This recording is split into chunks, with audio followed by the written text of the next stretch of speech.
Right now it is time for us to check sports and bring in Mike Cozzi. Good morning, Mike. How are you?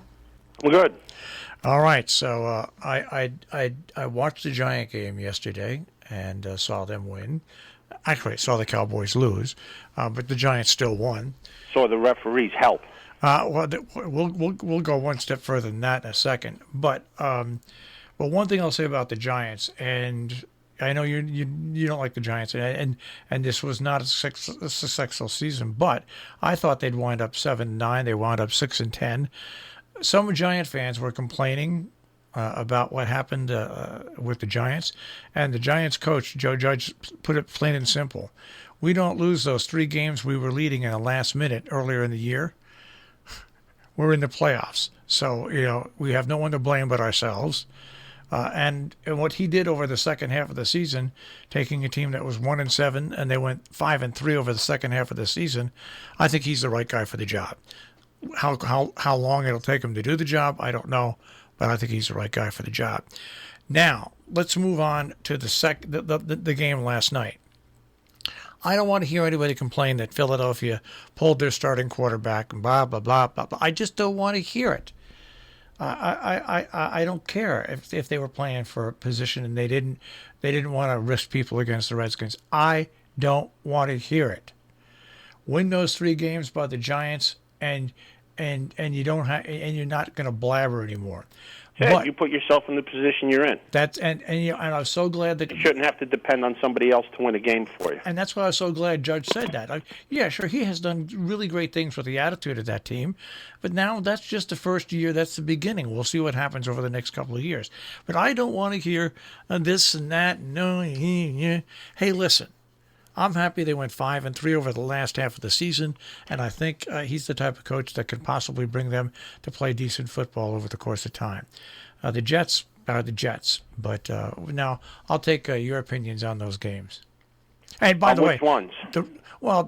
The Giants game and the Philadelphia game, but also refereeing overall has been really inconsistent. Oh yeah, there was a call. I didn't watch any of the games. I saw some of the highlights as I was flipping around. There was a call which led to the Giants' field goal that eventually won the game. And the guy didn't catch the ball. The ball was on the ground. I mean, they enforce rules when they feel like enforcing rules. It's nothing against the Giants. Yep. They can only go by what the referees say, but the referees are inept and inconsistent and affect outcomes of games. So, let's just say that Washington lost last night. So the Giants make the playoffs basically on a bad call. It's wrong. And these referees should be fired when they make mistakes like this. They got their replay. They got everything they want to try to get the calls right, and they still get them wrong. Yep. So anyways, so good. We basically agree on both those things. So let's take a look at the AFC playoff pictures. Of course, Kansas City has the bye. The Bills against the Colts, the Steelers against the Browns, and the Titans against the Ravens. I'm glad the Steelers are playing the Browns. Yeah. I really am. Because, the Steelers backed into that first-place spot. And now they have to play the Browns, who are on their heels. And that's going to be the last game of the weekend on Sunday night. So I'm glad of that. Buffalo might be the best team in the division. They went out and they spanked Miami yesterday. That was a game Miami could have won to make the playoffs. And Buffalo thumped them. They put up over 50 points.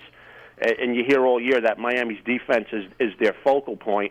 What happened to them yesterday? They went over Niagara Falls in a barrel. So, everybody just say, what about Kansas City? I think Buffalo's better than Kansas City this year. And they'll probably get to play each other because the discrepancy between Buffalo and Pittsburgh and Tennessee and Baltimore and Cleveland is big. And all roads go through Buffalo except when they have to play Kansas City. I think Buffalo's the best team in the AFC. Well, we'll find out. All right, and in the NFC, the Packers, they get the bye. It'll be the Saints versus the Bears, the Seahawks versus the Rams, and Washington versus the Buccaneers. Well, 2 of these games are like total mismatches. The Saints are going to crush the Bears. Yep. And Tampa Bay with Tom Brady, who threw 40 touchdown passes again. Hate him, folks. He'll definitely destroy Washington. Seattle and L.A., they're 2 teams kind of limping into the playoffs. Anything could happen there. But Green Bay's head and shoulders above everybody else in this division. So I don't think Green Bay will have any problems, including beating the Saints. Yeah, I agree with I agree with that 100%. I agree with that 100%. But anyways, it was fun to see. It was fun to see the Giants get better as a season and not give up. I really think Judge has a potential to be a good influence there. Let's see what they do now in the draft and future things. But see, that's like you said. I hate the Giants, but you know I can take that hat off. Yeah. But see, you're looking at it from one way. I'm looking at it from the other way. Yeah, they were a little bit better in the second half, but they're nowhere near as to be a team to compete for anything. Oh no, they still got a long, long way to go. And I don't know about Judge. I mean, he was if he was 5-3 in the second half, that means he was 1-7 in the first half. Yeah, there was improvement, but I didn't see a whole lot of things pointing out there because to me, their quarterback's still not a quarterback that's ever going to win a playoff game.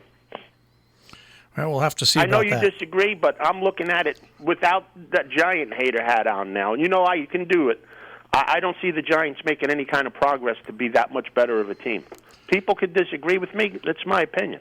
Yeah, well, yeah. I say the telltale year is going to be next year, to see if you can keep that team attitude together. Where they want. I'm not saying they're going to be a championship team any soon, but it would be nice if they played consistently 9-7, 10. Now, how many years is this kid a quarterback there? This was his third year? No, this is his the end of his second year, and he actually only had he missed 3 games in his first year. That don't matter. No, I mean, if he doesn't show that improvement next year, they got to pull the plug on him too. Yeah, no. The third year is going to be very important to him. Very, very important. All right, and the Jets. Yeah. Just pull the plug on that team. Yeah, it's amazing. It's amazing. Absolutely amazing. All right, any other sports to talk about? Yeah, the college games. Oh, yeah. First one was Alabama dismantling Notre Dame. And I don't know what happened in that game. Alabama stopped playing. They were playing defense, but they stopped on the offense. They scored at will. And it's not that Notre Dame made adjustments. It's Alabama stopped throwing the ball. I don't know why they stopped throwing the ball. Did they have like a personal agreement with the crybaby coach of Notre Dame that they won't score 50 on them? Because when the game was over, and I think the final score was 31-14, I think that was the final score. Yeah. The Notre Dame coach had the nerve to say that we've improved and we played a good game because we were the only team to hold Alabama under 35 this year. Are you serious? Are you kidding? What kind of crack is this guy smoking? Well, Alabama pulled the plug at the end of the first half. They pulled the plug. I also had some questions with the last score that Notre Dame had, that just at the last minute got them under the betting line. They covered the spread with it. Yeah, that happened at the very last minute. That just stood out to me like, holy smokes. Yeah, I mean, for this nut coach on Notre Dame to say that there was improvement, I don't know what glue he's sniffing. And then I watched both games, of course. The Ohio State-Clemson game. The game changed when the Clemson linebacker was tossed for targeting. Wasn't targeting. He hit him with his shoulder. That changed the entire game. And then ESPN was such a pro-Ohio State team. I don't know if the president of ESPN or whoever goes to Ohio State, it was so bad. You know how ESPN has all these different feeds? You watch the Clemson feed, yep. You watch the Notre Dame feed, then you're supposed to watch the unbiased feed. I thought I was watching the Ohio State feed because I thought Ohio State was led by Jesus Christ and the 12 apostles the way they were talking. Unbelievable. ESPN is a rat station, and I watched the game shutting the sound off because I couldn't take it no more. All right. And, ESPN should have a silent broadcast that you can watch so you can form your own opinions and think of everything yourself. And according to ESPN, I guess Ohio State should beat Alabama. That ain't happening. It'll be a fun game to watch, hopefully, anyway. That ain't happening. Yeah. I guess, and Alabama better watch themselves because if somebody on their defense breathes heavy on the quarterback, they'll probably throw him out of the game. You're right. That game did turn on that. That game did turn on a dime like that. Did you see the one play with Alabama where the running back hurdled the defender and ran on for like 50 yards? Yes. That might have been the greatest play I've seen in years. And how high did he get? I don't know, but he's not a small guy either. That's another thing. He's like 6'2", 6'3". Yeah, and he weighs 200 some odd pounds, and he easily got 3.5, 4 feet in the air, easily. Yeah, and the Notre Dame defender didn't go for the ankles. He was like going for the waist, and he hurdled him. It was most amazing play I've seen in years. It really was. And he hurdled him and stayed on his feet and got. Yeah, he hurdled him and kept running in perfect stride. It was like a racehorse jumping over a steeplechase. Yeah, it was amazing. It really was. All right. Well, at least we had some sports to talk about. Yeah, it was a few things going on. All right. Well, we'll see what happens now in the what? playoffs. Well, and now we'll see what happens in the playoffs. They start Saturday? Yeah. My friend Bill Krasowski says the running back is 6'2" and weighs 225 pounds, and he did that. Oh, my God. Yeah. I weigh, right now I weigh about 270 pounds. I could barely just get myself out of bed. We were at the track, and I had it on one of the TVs, and, like, everybody just yelled out when that happened. And, like, you could imagine what they were saying, but that was an amazing play. It was fun to watch. It was one of those fun to watch ones. All right, Mike, we will check with you. You didn't mention, but the Jets coach, he got the Denver boot. Oh, yeah. He's the first on the list. Gone. All right. Why he was hired, I don't know. All right. Well, when will we speak to you next? Oh, you tell me. Well, if anything big happens, in sports, we'll talk about it tomorrow. We'll see what happens in sports overnight. All right, just shoot me a text if you want me to call in or what. Okay. Or I'll shoot you one if I see something going on. Okay, you got it, Mike. All right? Take care. Have a good day. Mike Cozzi with a check on sports this morning here on The Breakfast Club on Robin Hood Radio.